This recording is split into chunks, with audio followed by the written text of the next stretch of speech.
I'm Edie Lush, and I'm here at Transition Forum with Riaz Siddiqi, the chairman of Clovis Point Capital. Welcome. Thanks so much for joining us. I'd love you to tell me, first of all, what interests you so much about sustainability? Okay. Well, thank you very much for giving me this opportunity to talk to you all. I'm sort of on a personal mission, and sustainability is part of it, but it's not the end of it. And let me explain what I mean.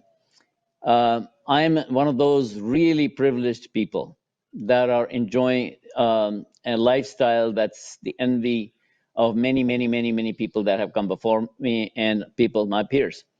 And I have an enormous sense of obligation that sort of I can distill into the faces of three beings in my life, two girls and a boy. They're my grandchildren. And when those faces look up to me, I feel burdened that I see everything around and I say, what kind of a future am I leaving you all?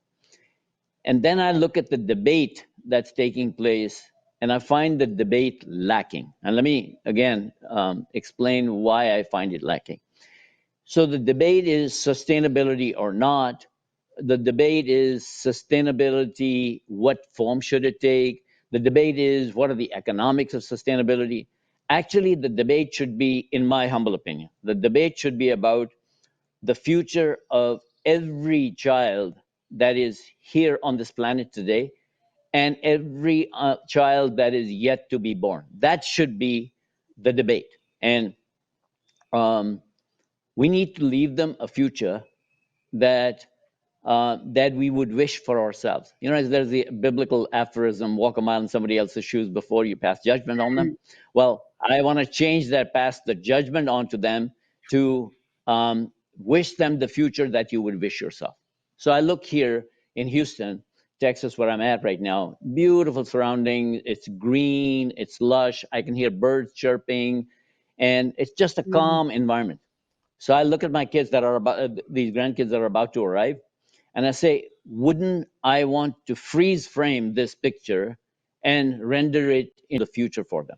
So it's that which is sustainability as a means to an end to a future that I would wish for myself, that I want to wish for my grandchildren. That's what motivates me. And I can speak volumes about that because there's economics of that and all that. We will talk about it, hopefully, if you have time. Otherwise, but that's the motivation. So tell me, what role do you see Transition Forum in playing in the facilitating this transition to a sustainable future that you want to build for all children of the earth, in fact? Okay. I think in my discussion with Lionel, I have proffered the view that there is a gap in the debate that, in my very humble opinion, transition has an opportunity to fill that gap. What is the gap in the debate? So let's take a look at the debate right now. It's a right versus left debate. It's a progressive versus conservative debate. But nobody that I know of speaks about what the implications are for all of humanity. So let's just use some rough numbers. There are 7 billion inhabitants of this planet. 7 billion. The unemployment rates, even pre-COVID, were extraordinarily high. Post-COVID, in a developed economy like the US, we're experiencing 20, 25% unemployment, 40 million people out of jobs. Now, 7 billion people and a post-COVID environment. Okay, and when I say post-COVID, I really don't mean post-COVID. It's us learning to live with COVID until such time that it can be rendered into a manageable disease. And that's really important because COVID has given us a really important point of inflection in our history, and it's up to us whether we avail ourselves of that point of inflection and whether transition chooses to play a role, which I hope it will. And I'll tell you some basic metrics that'll give you a sense of the opportunity. 7 billion people. If we promised ourselves that that future that I spoke about includes a job for every able-bodied individual that is able to work. Okay. 7 billion people, right? Let's just, for this conversation, assume all 7 billion are able-bodied and they're willing to work. $1,000 a year, $1,000 a year for everybody means 7 trillion US dollars additional added to world GDP. Okay, world GDP today is give or take about 90 some odd trillion dollars. So just $1,000. Now, if you can make it 10,000, it's become 70 trillion. That's almost the GDP of the entire world. So wouldn't it be great if we solved the issue of sustainability with an end goal in mind? The end goal in mind is a future in which everybody has dignity of labor, has an ability to work, has an ability to contribute. And oh, by the way, we do it all in a way that is accretive to the health of the environment as opposed to detrimental to it. And transition can play an amazing role in identifying this gap, quantifying this gap, and figuring out strategies and tactics to fill this gap. And of course, transition is involved in some of the solutions as well. So I'd love to hear from you some of the examples of technologies that could assist in the transition to a sustainable future. Oh, that's a great question, because technologies are double-edged swords. So I'll just use two examples. One, you've heard about 5G, the promise of 5G, right? Well, by some measures, Apple is supposed to announce in September, October, a new iPhone with 5G capability.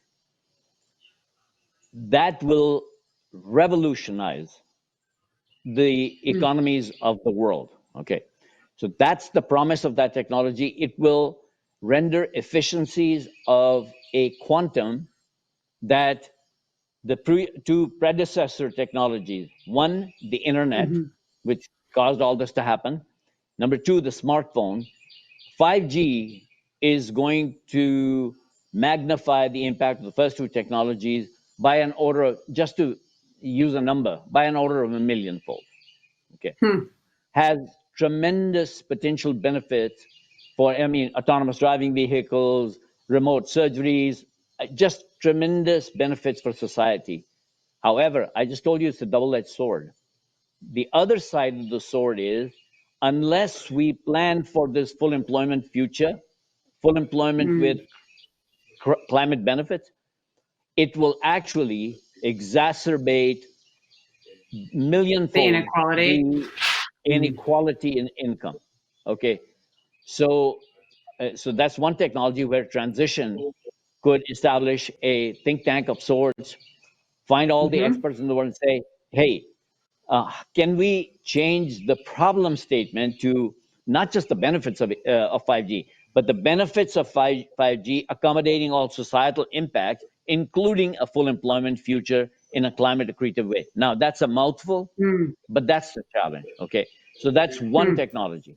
Here's another one. So I chair the board of a company called Metal Oxide Technologies, METOX, and it's working on technology for room temperature, or call it high temperature superconductivity. Again, imagine all the number of devices that have electrical losses between 6 and 20%. If they use this superconductor, that's 6 and to 20% of losses that are now not experienced, which means capital investment that's required in the power infrastructure is going to go down. Well, arguably, it's a great benefit to society. But if that investment is not made, what are the attendant impacts on unemployment? What are the attendant impacts on inequality of income? So, those are just examples of two technologies that have amazing potential, but they have enormous downside. That's why I'm very fond of quoting or pointing to Yuval Noah Harari's books, and not only his books as his thoughts. He has it right. He describes the upside and he describes the downside, and obviously an amazing intellect. He's a professor at University of Jerusalem. He's the author of *Sapiens* and *Homo Deus*. unbelievable. So he has the beginning of solution. So back to your question, what can transition do? Transition can marshal thoughts like this and then do one really important thing, which is who are going to be the inheritors of the ill effects of what we do or the benefits of what we do? The children. Mm. And I, Yeah. at 67 years of age, I define children very liberally, right? I mean, arguably a 45-year-old is my child, So we have to give them a seat at the table because Mm. one, they will inherit this future. Two, their voices have to be included. So Greta Thunberg is not just a icon of one. There should be Yeah. in 7 billion people, there should be hundreds of millions of Greta Thunbergs that should be Mm. not only just saying what they're saying, but doing what needs to be done. They are the Mm. consumers of the future. If they force the producers of the future to act in ways that I'm espousing, I can tell you they could change the economic dynamics. They could change society and how society evolves. Riaz, thank you so much for joining us. We're going to have to leave it there. But Riaz Siddiqi, chairman of Clovis Point Capital, thank you so much for joining us at Transition Forum. And I'm Edie Lush.